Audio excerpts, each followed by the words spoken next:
चलिए देखो बच्चों, तो जैसे अपनी एक्सरसाइज 3.2 चल रही है, क्लास अपनी 9th है। तो इसमें फर्स्ट क्वेश्चन को अपन जैसे देख रहे हैं, तो फर्स्ट क्वेश्चन में कहा गया है कि निम्नलिखित प्रत्येक के प्रश्न 3 क्वेश्चन फर्स्ट क्वेश्चन में दिए गए हों, तीनों के आंसर जो है अपन को भाषात्मक लिखा है, सॉल्व नहीं करना है, बस मात्र कार्तीय तल से रिलेटिव क्वेश्चन अपन से पूछे गए हैं। तो जैसे फर्स्ट पॉइंट में लिखा है, कार्तीय तल में किसी बिंदु की स्थिति निर्धारित करने वाली क्षैतिज अक्ष और ऊर्ध्वाधर रेखा, क्षैतिज रेखा ऊर्ध्वाधर रेखा को क्या कहते हैं, उनके क्या नाम हैं। तो अपन देखो जैसे देखा है सभी ने, कार्तीय तल जैसे क्षैतिज रेखा होती है तो उसे अपन एक्स अक्ष कहते हैं, और जो ऊर्ध्वाधर रेखा है या लंबवत रेखा कह लो तो उसे अपन वाई अक्ष कहते हैं। तो अपन यहाँ लिख देंगे क्षैतिज रेखा, क्षैतिज रेखा, तो इसका नाम अपना हो जाएगा एक्स अक्ष। और ऊर्ध्वाधर रेखा यदि कहें, ऊर्ध्वाधर रेखा, तो इसका नाम अपना होता है वाई अक्ष। क्या नाम हो जाता है? वाई अक्ष। अब सेकेंड क्वेश्चन, फर्स्ट का जो सेकेंड पॉइंट है उसमें कहा गया है इन दोनों रेखाओं से बने तल के प्रत्येक भाग के नाम बता दीजिए। तो अपन को पता है कि ये दोनों रेखाएं, इन दोनों रेखाओं को अपन, जो दोनों रेखाएं हैं वो समतल को कितने भागों में बांट देती हैं? 4 भागों में। तो अपन प्रत्येक भाग को चतुर्थांश कहते हैं, प्रत्येक भाग का नाम अपना चतुर्थांश हो जाता है, चतुर्थांश। आप चतुर्थांश का डिवाइडेशन सबको पता है, ये फर्स्ट चतुर्थांश होता है, ये सेकंड, ये थर्ड और ये फोर्थ। तो चतुर्थांश ये अपने जो है फर्स्ट, सेकंड, थर्ड, फोर्थ, ये चारों अपने चतुर्थांश हो जाती है। तो इतनी चीज़ अपन से पूछी गई है। अब इसके बाद तीसरे पॉइंट में लिखा है उस बिंदु का नाम बताइए जहाँ ये दोनों रेखाएं प्रतिच्छेद होती हैं। मतलब दोनों रेखाएं एक्स अक्ष और वाई अक्ष दोनों जिस बिंदु पर प्रतिच्छेद करते हैं, तो अपन लिख सकते हैं अक्षों का प्रतिच्छेद बिंदु, अक्षों का प्रतिच्छेद बिंदु। तो इसे अपन मूल बिंदु कहते हैं, इसका नाम मूल बिंदु है। अक्षों का प्रतिच्छेद बिंदु मूल बिंदु होता है और मूल बिंदु का नाम अपना 0,0 हो जाता है।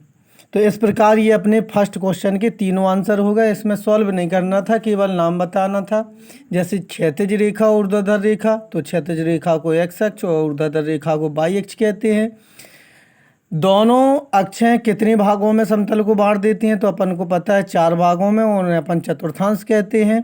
थर्ड क्वेश्चन में पूछा गया था उस बिंदु का नाम जहां दोनों रेखाएं प्रतिच्छेद करती हैं, अर्थात दोनों अक्षें प्रतिच्छेद करती हैं, तो इसे अपन कहते हैं अक्षों का कटान बिंदु, अर्थात मूल बिंदु इसका नाम होता है। उसके निर्देशांक अगर पूछे जाएँ तो 0,0 अपन कह सकते हैं।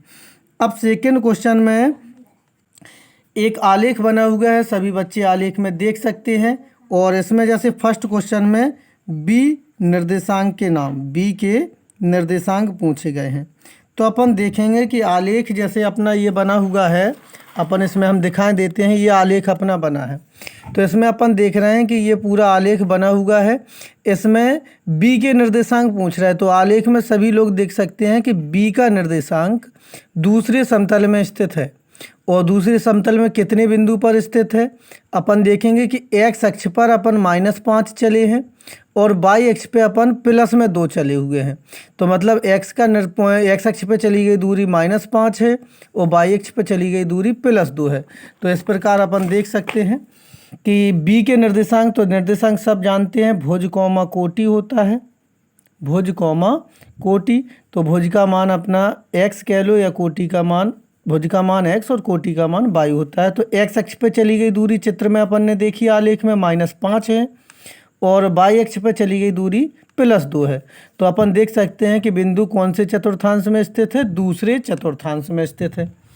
इसके बाद काफ़ी पॉइंटों लिखे हैं, तो एक चौथा पॉइंट हम और समझा देते हैं। निर्देशांक ये बताना है, निर्देशांक 2,-4, निर्देशांक 2,-4 द्वारा पहचाना गया बिंदु, द्वारा पहचाना गया बिंदु, बिंदु, मतलब उस बिंदु का नाम बताना है अपन को जहाँ 2, -4 स्थित है। तो फिर से एक बार अपन आलेख को देख लेते हैं। आलेख अपना दिख रहा है ये। इसमें अपन देखेंगे कि अपना कहा गया था बिंदु 2, -4, मतलब x की धन दिशा में 2 चलना है और y की ऋण दिशा में 4। तो देख लो ये आलेख है अपनी, x की धन दिशा में ये 2 हो गए, यहाँ से चल जाइए, और y की ऋण दिशा में 4 जो होगा। तो ये दोनों पॉइंट जाके जो है, दोनों रेखा जाके बिंदु G पे मिल गई। तो अपन कह सकते हैं कि उस बिंदु का निर्देशांक बिंदु G है, मतलब बिंदु का नाम अपना G है। तो इस प्रकार ये अपना जो है अपन दोनों क्वेश्चन इसमें लगा सकते हैं। केवल 3 ही क्वेश्चन इस एक्सरसाइज में हैं। इस प्रकार सभी क्वेश्चनों को अपन सॉल्व कर सकते हैं।